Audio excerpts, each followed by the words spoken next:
नमस्कार, आपण पाहता एबीपी माझा. मी ज्ञानदा कदम. बातमी आहे मराठा मोर्चांची. अनेक जिल्ह्यात विक्रमी मोर्चे काढल्यानंतर आज मराठा समाजानं नाशिकमध्ये मूक मोर्चा काढलाय. तपोवन साधुग्राम इथून या मोर्चाला सुरुवात झाली आहे. नाशिकमधला मोर्चा हा इतर जिल्ह्यांच्या तुलनेत सर्वाधिक विक्रमी मोर्चा ठरेल असा दावा आयोजकांकडून केला जातोय. खासदार उदयनराजे भोसले देखील या मोर्चामध्ये सहभागी झालेत. मराठा बांधवांसोबतच राज्यमंत्री दादा भुसे, खासदार हेमंत गोडसे, भाजपचे आमदार डॉक्टर अपूर्व हिरे, सीमा हिरे, शिवसेनेचे आमदार अनिल कदम, योगेश घोलप असे राजकीय नेते सुद्धा या मोर्चामध्ये सहभागी होत आहेत. मुंबई पुण्याच्या महामोर्चांची रंगीत तालीम म्हणून नाशिकच्या मोर्चाकडे पाहिलं जात आहे. या मोर्चाचा अभ्यास करून विश्लेषण करण्यासाठी गुप्तचर यंत्रणेचं पथक सुद्धा शहरात दाखल झालंय. आपले प्रतिनिधी नितीन ओझा सध्या आपल्यासोबत आहेत. नितीन, काय दृश्य अनुभवायला मिळतंय नाशिक आणि परिसरात? कुठून कुठून लोक इथे पोहोचलेत या मोर्चासाठी? ज्ञानदा, नाशिक जिल्ह्यातील छोटी छोटी जे गावं आहेत तिथूनही जे कार्यकर्ते आहेत, जे मराठा समाजाचे लोक आहेत, ते या ठिकाणी नाशिकमध्ये आज सकाळीच येण्यास सुरुवात झाली होती. एक अर्ध्या तासापूर्वी सुमारे हा मोर्चाला प्रारंभ झालाय तपोवनमधून. आणि आता जर नाशिकचं दृश्य पाहिलं तर जिकडे पाहाल तिकडे फक्त भगवमय झालेलं दृश्य आता सध्या नाशिकमध्ये दिसून येत आहे. काल नगरमध्ये जी उच्चांकी गर्दी झाली होती तो उच्चांक मोडण्याचा दावा इथल्या आयोजकांनी नाशिकच्या केलेला होता आणि त्यानुसारच ही सगळी तयारी त्यांनी केली आहे. आता जर आपण पाहिलं तर मोठ्या प्रमाणात नागरिक, महिला असतील आणि विशेष म्हणजे ज्ञानदा, या मोर्चामध्ये महिलांची उपस्थिती ही लक्षवेधी आहे. या मोर्चाच्या सुरुवातीलाच महिलांना प्राधान्य देण्यात आलंय. त्यामागे पुरुष आहेत आणि त्यामागे राजकीय मंडळी, अशा पद्धतीनं या मोर्चाला सुरुवात झाली आहे. या मोर्चामध्ये लहान मुलं सुद्धा समावेश आहे, तर वयोवृद्ध आणि अपंग यांचाही समावेश आहे. एकूणच चित्र जर आजचं या मोर्चाचं पाहिलं तर नाशिक शहर आता तरी भगवेमय झाल्याचं चित्र दिसून येत आहे. ज्ञानदा, नितीन, ताजी माहिती जाणून घेत राहू. तुर्तास धन्यवाद या माहितीबद्दल. त्या नाशिकच्या विविध ठिकाणांवरनं लोक आज नाशिकमध्ये जमा झालेले आहेत. मूक मोर्चा, मराठा मूक मोर्चाचं आयोजन करण्यात आलंय आणि काल अहमदनगरमध्ये आपण पाहिलं की ऐतिहासिक तुफान गर्दी या मोर्चासाठी उसळलेली होती आणि आज नाशिकमध्ये कदाचित त्याच्यापेक्षाही जास्त मोठ्या प्रमाणात लोक या मोर्चामध्ये सामील झाल्याचं बोललं जात आहे. नाशिकमधला हा मोर्चा म्हणजे मुंबई आणि पुण्यामध्ये आयोजित करण्यात येणार असलेल्या मोर्चांची रंगीत तालीम असल्याचंही बोललं जाते. त्यामुळे या मोर्चाला विशेष महत्त्व आहे. आणि नाशिकच्या मोर्चामध्ये साहित्यिक सुद्धा सहभागी झालेले आहेत. त्यांच्या काय प्रतिक्रिया आहेत, त्यांच्या काय मागण्या आहेत, आम्ही जाणून घेतलं.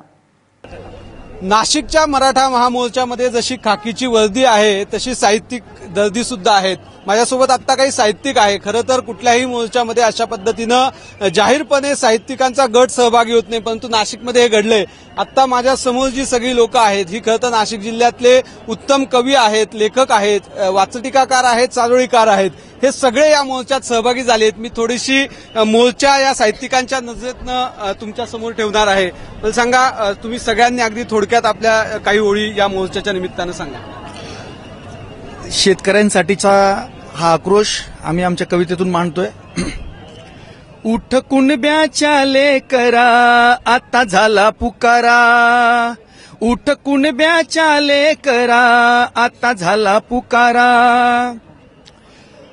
दिन दुबळे रे तुझेच भाऊ, रोज अनायाने मरती.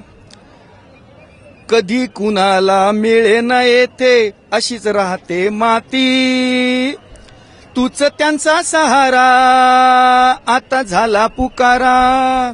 उठ कुणब्याच्या लेकरा, उठ शिवबाच्या लेकरा, आता झाला पुकारा.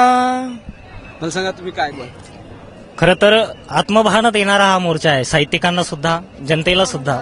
म्हणून मी तर असं म्हणेल, सह्याद्रीच्या डोंगराचा शोभे वाघ खरा.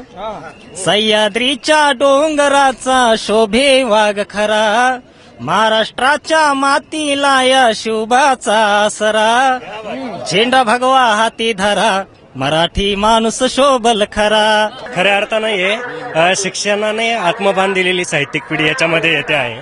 आणि हा शांततेचा मोर्चा आहे. तरी एक ग्रामीण लेखक म्हणून मला काय वाटतं ते बघा. आता आमच्या डोक्यात पुस्तकं पेटवतायत मशाली. आता आमच्या डोक्यात पुस्तकं पेटवतायत मशाली.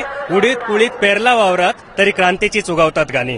गळून पडताय हातातले टाळ, मुठी होताय भाले. गळून पडताय हातातले टाळ, मुठी होताय भाले, नासलेल्या रक्ताचे कदाचित उद्या वातील नदी नाले. आता आमचा जथ्था निघालाय हे भुकेचे बॅनर खांद्यावर घेऊन दिल्लीच्या तख्ताला आव्हान द्यायला. फास घेऊन मरण्यापेक्षा सरणावरती लढता लढता जायला. फास घेऊन मरण्यापेक्षा सरणावरती लढता. सगळं काय एक शेतकऱ्याचा मुलगा म्हणून मी जे अनुभवलेलं आहे ते आपल्या समोर ठेवतो. त्याच्या बाप दाद्याची नव्हती अशी काही दौलत आणि त्याच्या जातीलाही मिळत नव्हती सवलत.